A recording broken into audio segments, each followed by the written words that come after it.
Catus Maximus here, this time with another promotional product, this time from the most well-known tool company I've received a product from, SK Hand Tools. This happens to be, and oddly, they put the sticker on the back of the case, which kind of actually makes sense because the embossed will stay in, or more readable. But this is their big 149 piece kind of introductory, or I wouldn't say starter set, but it is a pretty comprehensive tool set. This is the first of the new products under Great Star Industrial's ownership of SK. SK is one of those tool companies that has unfortunately changed hands several times. Actually went bankrupt in 2010, was bought by Ideal Industries. Ideal Industries ended up selling it to Great Star Industrial, a Chinese industrial conglomerate who happens to own Aero Fastener, Lista Office Equipment, Miller's Falls. They're also the ones who bought ShopVac, and that's why the ShopVac name is still around. And so that's been the story with SK. They've had enough sales to make the brand name viable, but what ends up happening is very large companies, even at one point they're owned by Dresser, which is now part of Halliburton, massive oil services company. But basically they have a certain amount of, well, let's take a look at this set. Anyway, they've had enough sales to keep the brand around, to keep interest for buyers in it. But unfortunately, big corporations get it and they find that the sales just aren't enough to be part of their portfolio, so they just keep on getting pushed around. That's always been kind of the sad thing. So that's what ends up happening, and so the corporations just decide to bankrupt them. It's a big set. I'm going to have to do this in two halves. Anyway, and so they're keeping them going, and this is going to be Great Star Industrial's premium tool line. And what they're doing is they're still selling a lot of the old American-made stuff. I do not know if they're going to continue to make certain things like, their legacy ratchets. I don't know if those are going to continue to be made in the United States. But at least it's neat to still see them around. And one thing I'll give them kind of credit for is I thought this was real curious. But this case, we can pull these, there we go, spring-loaded latches, and you can break the case apart. And I just couldn't figure out why on earth, I've never seen that kind of option before on one of these blow-molded cases, until I realized what it's designed is it's like a nice, comprehensive, 3 common drive sizes, 1/4 inch, 3/8, and 1/2 inch, kind of introductory starter set. And then you might use something like this to continue to build out sets. So these are designed to break apart so that you can just put them in your toolbox and use them as organizers. And then if you want to take the tools with you, you can pull them out of your toolbox, attach the 2 case halves, and then you have a nice case to carry around. So that's kind of an interesting idea, and I'm actually pretty sure that it will be handy for at least a few people out there. With these kinds of tool sets, there's always difficulty in trying to balance total price. This is going to be $200, which as far as SK is concerned, it's unbelievable.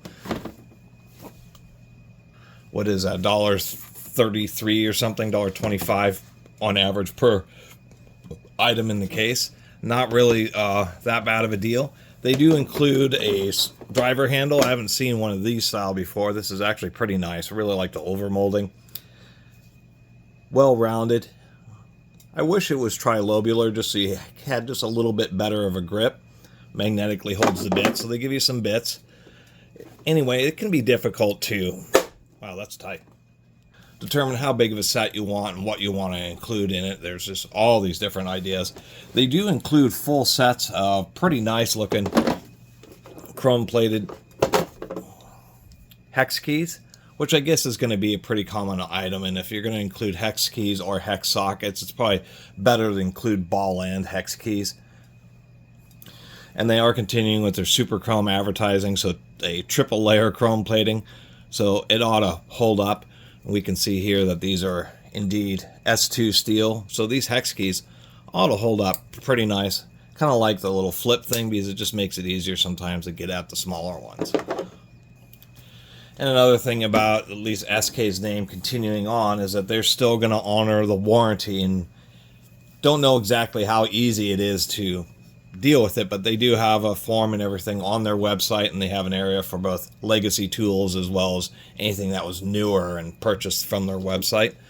I do like some of the, I mean, and just like this another tool set I just reviewed, geez, they're learning. They've been making these plastic cases really tight so that they end up holding, so the sockets aren't everywhere when they ship them. And so as you pull sockets in and out, they don't, just want to fall out. But when they're new, sometimes they can be kind of difficult to get out of here. That's for sure. Anyway, there's our 10 millimeter deep well. Do notice that there isn't part numbers on these particular tools, which I find a little interesting because they're just going to go by what they are, such as 1/4 inch chrome, 6-point deep well, 10 millimeter. I will give them credit. I kind of like the little green line on these. They've definitely learned, or remaining employees of SK said, you need big, deep roll stamping. And I will give them credit for that, because that 10 millimeters is nice and easy to see, nice and deep, and all the sockets are like that. Man, that is tight. A little easier with the 3/8. Just nice deep roll stamping. They're definitely good looking sockets. Of course, fluted on both ends. Undercuts are good. How they tried to balance that was basically smaller sizes. I mean, as normally expected, smaller sizes in 1/4 inch and mid sizes in 3/8. But to give you a big comprehensive selection of sizes, little things such as the only 1/4 inch metric sizes to duplicate on the 3/8 is a 12 millimeter. So almost all the 3/8 are going to be bigger sizes than what you get in the 1/4 inch. Of course, you get a little bit less on the fractional side, and they are doing black lines to designate the fractional. And I still kind of like that idea, although the difference between black and a dark green, if you had these jumbling around a toolbox, might be a little bit more difficult to see, even though it does add to the branding. Anyway, we'll move that out of the way. The whole set weighs over 20 pounds. Then we have a whole bunch more sockets. So with the upper lid, it was probably a choice between some pliers or maybe just a few combination wrenches. And they probably thought, if we're just going to put in 5 or 6 combination wrenches, might as well instead put in comprehensive sets of hex keys and some driver bits and just include more sockets. And that's actually surprising, is it has quite a few 1/2 inch drive stuff. We have short well 16 through 22 and fractional 5/8 through 7/8. Now in the short wells, like in 3/8, they do give you a 10 millimeter 3/8 and a 10 millimeter 1/4 inch. But that's how they're doing it. Like on the metric side, the 1/2 inch only goes down to 16 millimeter, which makes sense. The bigger sizes for the bigger drive, and then 3/8 will be kind of your go-to. And like with many other manufacturers, almost all the stock is actually specially sized for the particular socket. But like on the metric, the 15 and 16 millimeter are made out of the same stock diameter, and one's just broached out a little bit larger. They kind of choose the middle ground. So the 16 millimeter might be a touch thinner than maybe the average of the rest of the sockets, where the 15 will be a touch thicker than the average. And that saves a lot of money, being able just to change a broach instead of having to have custom forging, progressive forging dies for every darn size. So anyway, I talked a lot about it. I figured I would, if we'll call it quote unquote more real tool company. I've had a lot of real, Koken and Grays and Dynamics tools. Those have all been, I've been really appreciative of the stuff they've sent me, but once again, it's kind of a benchmark or a milestone for my channel to actually receive something like SK hand tools, even if it had post latest buyout. So anyway, to tell you the truth, they're new owners it may work for, because they're willing to have SK as a business that may not be a fit for big multi-billion-dollar conglomerates, and gives them a chance to be more price competitive, and if they can pick up on the sales, and allows them to expand and at least continue the warranty. SK was using this style invented the round head ratchet. They actually invented the swivel head ratchet. This is an SK Wayne. I believe the last of the SK ratchets were these here, which was the SK Tough series. Nice ratchets, but they had particular issues with self-reversing unless you carefully adjusted the reverse switch here. And we'll compare that to the new 216 tooth 6-pawl ratchets. I know, I took a long time to get to this. Save the best for last, so maybe people go watch more of my video. I will say that the new ratchets are quick release. The heads are quite a bit wider, and just with the reverse lever, they're about the same height, but we have a protrusion with the quick release. But these are indeed the 216P, and kind of like how Gear Wrench use stacked pawls on their pair heads to, you know, get their 120s. It's a 60 tooth ratchet with offset pawls that kind of walk. Round heads do that, where they have a pawl on each side, and they're just slightly offset. So one engages and then the other engages, and it's an effective way of doubling the amount of teeth a ratchet has, but without the teeth themselves getting too fine.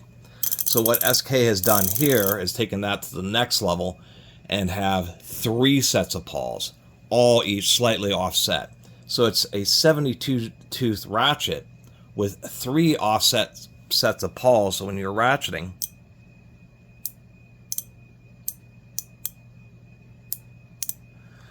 just a very slight tone difference, but each pawl is individually engaging, slightly offset by a third, giving you 216 positions.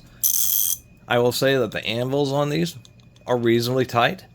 I do like that they use a small pin for the quick release. What that is doing is maximizing the amount of material left in the anvil, so they ought to be pretty strong. Pretty strong detent here. Certainly holds on to the sockets really well. The only thing I would, and I'm going to give them feedback about, is I'd like to see a little bit more protrusion of the ball, but they kind of had limitations. They're using such a small pin to increase anvil strength that also limits the amount of travel that they have available. But the quick releases do lock on and hold on the sockets just fine. Back drag, I'd say, is a normal level, but maybe a little bit high, which is going to be a consequence of having 3 sets of pawls in a ratchet. Maybe we should step up to the 1/2 inch here. Nicely proportionately sized. A 1/2 inch is definitely pretty beefy. Once again, small pin. Also, because there's 3 sets of pawls, this reverse knob is actually pretty stiff because it's working against 3 sets of springs. The advantage to that is it's actually held in place really well.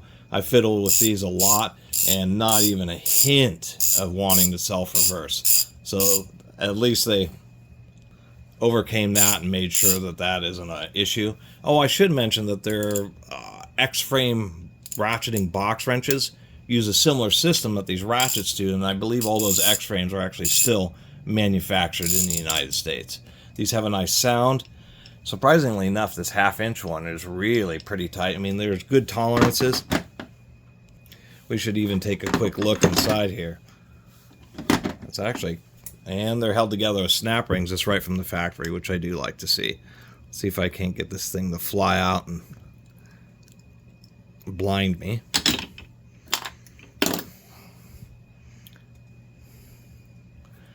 Make sure I don't have too many things that are going to want to, oop, we do have some pawls that are going to fly apart there.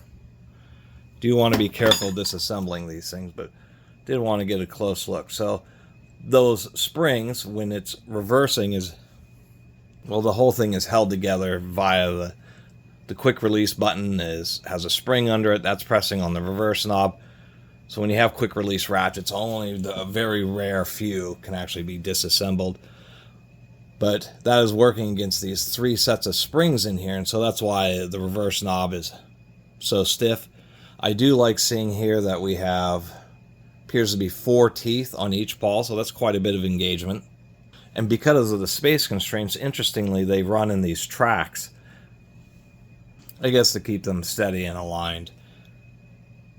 It is a complex mechanism. You will want to periodically oil it, but nonetheless, it's a pretty neat design, and obviously unique to SK having these triple pawls in there, and kind of like a hybrid between a pear head and a round head. Anyway, I think I've blabbed on long enough, but once again felt I should, just because it's a milestone actually getting something like SK tools as a promo product. Oh, this company, Great Star, also owns Duratech, interestingly enough, which may kind of explain why the Duratech hand tools have been improving in quality, is because of the association and engineers and employees that they had acquired through SK. Because they bought them in like 2021, and then there's in the last few, like 3 years, there seems to be a marked improvement in Great Star's tools. And I kind of like the idea of, you know, if you're building out a tool set, of having something like this that you can just break apart and put into your toolbox, and it's actually easier to get this thing in than it is to get it out. And being able to do that, they have these little areas so that the pins are captured and won't ever fall apart, or they won't accidentally come out. But nonetheless, as far as a, I guess you might say, a regular Joe here, it's pretty hard to beat.